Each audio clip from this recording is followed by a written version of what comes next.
ओम नमः शिवाय। सभी भक्तों को राधे राधे। तो आज की वीडियो में हम जानेंगे कि लड्डू गोपाल की सेवा किस प्रकार से करना चाहिए। तो हम लड्डू गोपाल को अच्छे से प्यार से उन्हें जगा देंगे, लाड़ से।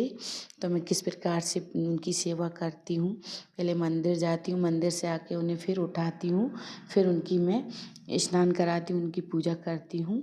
तो किस प्रकार से हमें लड्डू गोपाल को स्नान पूजा करना चाहिए सुबह में, तो मैं किस प्रकार से करती हूँ वो आपको इस वीडियो में बताऊंगी। तो ताली बजा के भी उठा सकती हैं आप, चाहे तो घंटी बजा कर भी उठा सकती हैं लड्डू गोपाल को, जैसे आपको जगाना हो। और अच्छे से हम उठाएंगे लड्डू गोपाल को लाड़ से, प्यार से।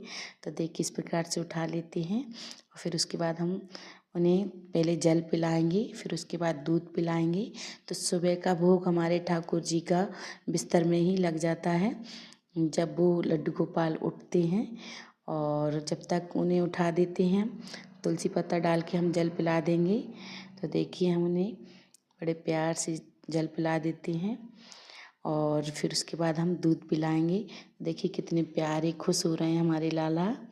तो देखिए अब उन्हें हम दूध पिला देते हैं और बड़े प्यार से दूध पिलाने के बाद फिर उन्हें हम स्नान कराएंगे। जब तक हमारे लड्डू गोपाल उठा दिया है हमने उन्हें, तब तक बैठेंगे, जब तक हम उन्हें स्नान की सारी सामग्री हम एक साथ रख लेते हैं, जिससे हमें बार बार ना उठना पड़े। और फिर उनकी हम स्नान कराते हैं और पूजा करते हैं। तो थोड़ा गुनगुना जल करके लाऊंगी मैं, उसके बाद मैं गुनगुने पानी से ही स्नान कराती हूँ लड्डू गोपाल को। अभी थोड़ी सर्दी है, इस वजह से मैं लड्डू गोपाल को थोड़ा गुनगुना पानी कर लेती हूँ, उसके बाद ही स्नान कराती हूँ। तो देखिए हमने एक थाल ले लिया है जी, इसमें मैं लड्डू गोपाल को स्नान कराती हूँ। और फिर उसमें हम तुलसी का पत्ता रखना ना भूलें, तुलसी का पत्ता रख लें और स्वास्तिक बना लें। फिर उसके बाद हम लड्डू गोपाल को विराजमान करेंगे। तो हम देखिए बिठा देते हैं लड्डू गोपाल को। आप चाहें तो चंदन लगा कर भी स्नान करा सकते हैं, आप चाहें तो ऐसे भी करा सकते हैं। मैं चंदन लगा कर ही स्नान कराती हूँ, क्योंकि अभी ठंड ज़्यादा है, इस वजह से थोड़ा हम मुँह पे लगा देती हूँ और पूरे बदन से उनसे नहीं लगाती हूँ चंदन। थोड़ा सा मुँह पे लगा कर ही स्नान कराती हूँ, क्योंकि सर्दी है इस वजह से। तो देखिए हल्के हल्के हाथों से हम चंदन लगा देंगे ठाकुर जी को। हमारे नंद बाबू को हम थोड़ा थोड़ा चंदन लगा देंगे इस प्रकार से, फिर उन्हें हम स्नान कराएंगे। तो देखिए हम अब उन्हें स्नान करा देते हैं। तो इस प्रकार से हम स्नान कराएंगे हल्के हल्के हाथों से, इस तरीके से। और उनको लगे ना, क्योंकि हमारे ठाकुर जी बहुत ही नाजुक हैं, उन्हें बड़े हल्के हाथों से ही स्नान कराया जाता है। और फिर हम अच्छे से जल डाल के स्नान करा देंगे। देखिए चंदन लगा रह गया थोड़ा, अब मैं उन्हें अच्छे से पोंछ दूंगी तो वो साफ हो जाएगा। क्योंकि ज़्यादा फिर हम रगड़ के ज़्यादा पानी से अभी स्नान नहीं कराती हैं, क्योंकि ठंड है, इस वजह से उन्हें हमने स्नान करा दिया है। उनके वस्त्र उतार लेते हैं गीले और फिर अच्छे से हम उन्हें पोंछ देंगे, गीले ना रहें। अगर गीले रह जाते हैं तो फिर वो काले पड़ जाते हैं। हमारे लड्डू गोपाल, राधा रानी तो गोरी गोरी हैं और हमारे लड्डू गोपाल काले पड़ जाए नहीं, हम उन्हें गोरा कर देंगे अच्छे से। देखिए पोंछ देते हैं जिससे काले ना हो। तो इस प्रकार से हम पोंछ देंगे। देखिए हल्के हल्के हाथों से हमें पोंछना है। तो देखिए कितने खुश हो रहा है, स्नान करने के बाद चमक गए हैं। और देखिए उनकी मुस्कुराहट, देखिए कितने खुश हो रहे हैं। अभी उन्हें हम वस्त्र पहना देते हैं। मैंने सब पास में ही रख लिया था, लड्डू गोपाल के वस्त्र और जो भी श्रृंगार करना है, तो उन्हें वस्त्र पहना देते हैं। तो इस प्रकार से हम वस्त्र पहना देंगे। अभी पूजा करेंगे हम, तो पहले हम ऐसे ही वस्त्र पहना देते हैं, श्रृंगार कर देते हैं ठाकुर जी का। फिर उसके बाद हम गरम वस्त्र पहना देंगे थोड़ी देर बाद। तो देखिए अभी इसके ऊपर ही मैं पहना दूँगी। तो देखिए हमने उन्हें तैयार कर देते हैं, उनका श्रृंगार कर देते हैं, जो भी जैसा करना है हमें। तो इस प्रकार से हम श्रृंगार कर देते हैं ठाकुर जी का, हमारे नंद बाबू का। और फिर उसके बाद हम चूड़ियाँ पहनाएंगे। इत्र लगाना ना भूलें, इत्र ज़रूर से लगाएं। इत्र लगाना बहुत अच्छा रहता है क्योंकि ठाकुर जी को पसंद है, अच्छी महक आती रहेगी उनके पास, तो हमें इत्र लगाना ज़रूर से है। तो इत्र लगा देते हैं हम। फिर उसके बाद उनकी कंगन यानी कि चूड़ियाँ पहना देते हैं और फिर उन्हें हम तैयार कर देंगे।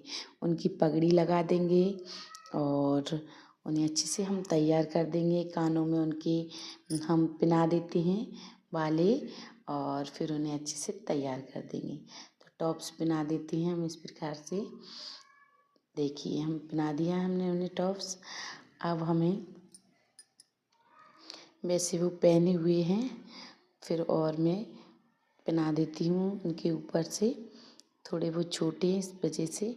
और फिर हम ठाकुर जी को उनके केस लगा देंगे और पगड़ी लगा देते हैं हम। इस प्रकार से लगा देंगे पगड़ी।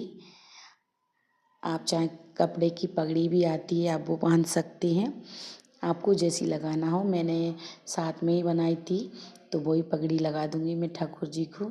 इस प्रकार से देखिए अब कितने प्यारे खुश लग रहे हैं। अब उन्हें मैं आईना दिखा देती हूँ। देखिए कितने खुश लग रहे हैं, आईना देख रहे हैं ठाकुर जी। और उन्हें देखने का मन मेरा भी बहुत करता है, तो उनको भी मैं देख लेती हूँ कांच में इस प्रकार से। तो देखिए कितने खुश लग रहे हैं, कितने सुंदर लग रहा है हमारे ठाकुर जी। नज़र ना लगे किसी की, तो मेरे ठाकुर जी की मैं नज़र उतारती हूँ, मेरे नंद बाबू की। तो अभी थोड़ी देर बाद नज़र भी उतार देती हूँ, चंदन लगा देते हैं हम। तो देखिए और भी प्यारे लग रहे हैं। चंदन लगाने के बाद अब उन्हें हम सिंहासन पे बिठाल देंगे। तो बड़े प्यार से आदर से हम उन्हें सिंहासन पे बिठाल देंगे और फिर उसके बाद हम भोग लगाएंगे। तो भोग मैं माखन मिश्री का भोग लगा दूंगी। अभी उन्हें स्नान कराया है। फिर उसके बाद जब मेरा खाना बन जाता है तो उसके बाद फिर मैं दोपहर में खाने का भोग लगाती हूँ, जो भी बनाती हूँ। प्याज लहसुन का भोग नहीं लगाना है हमें। हमें गैर प्याज लहसुन का ही भोग लगाया जाता है ठाकुर जी को। तो अभी माखन मिश्री का भोग लगा दूंगी स्नान कराने के बाद। एक टाइम तो भोग लगाना पड़ता है कान्हा जी को माखन मिश्री का, और फिर उसके बाद हम दिया बत्ती कर लेते हैं। तो इस प्रकार से मैं पूजा करती हूँ। सुबह की तुलसी पत्ता रखूँगी मैं नंद बाबू के पास, तो उन्हें बहुत प्रिय है तुलसी, इस वजह से। और मैं सुबह ही तोड़ लेती हूँ तुलसी, सुबह तोड़ कर रख लेती हूँ। मंदिर से आने के बाद अब मैं आरती कर लेती हूँ। ओम जय जगदीश हरे, स्वामी जय जगदीश हरे। भक्ति जनों के संकट, दासी जनों के संकट। तो इस प्रकार से मैं आरती कर लेती हूँ। और फिर उसके बाद में ठाकुर जी को दोपहर में जब खाना बनता है उसका भोग लगाती हूँ।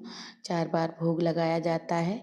रात्रि को दूध का भोग लगा के और जो भी भोजन बनाते हैं उसका भोग लगाया जाता है। फिर मैं ठाकुर जी को सुला देती हूँ। तो इस प्रकार से सुबह की पूजा मैं करती हूँ मंदिर से आने के बाद। फिर उसके बाद मैं अपना काम करती हूँ। घर में बहुत काम रहते हैं, मैं जो पूजा करती हूँ सुबह जल्दी निपटा लेती हूँ, क्योंकि फिर ठाकुर जी की सेवा करने के लिए भी बहुत टाइम लगता है। तो इस वजह से तो सुबह में मैं जल्दी कर लेती हूँ, जल्दी मंदिर जाती हूँ और जल्दी यहाँ से आकर फिर मैं पूजा कर लेती हूँ। तो इस प्रकार से मैं पूजा करती हूँ ठाकुर जी की सुबह में। तो आपको ये वीडियो अच्छी लगी तो वीडियो को लाइक करें, चैनल को सब्सक्राइब करना ना भूलें। तो इस प्रकार से मैं पूजा करती हूँ। आपको अच्छी लगी तो लाइक ज़रूर से कमेंट करें और कमेंट में जय बाबा भोलेनाथ, राधे राधे।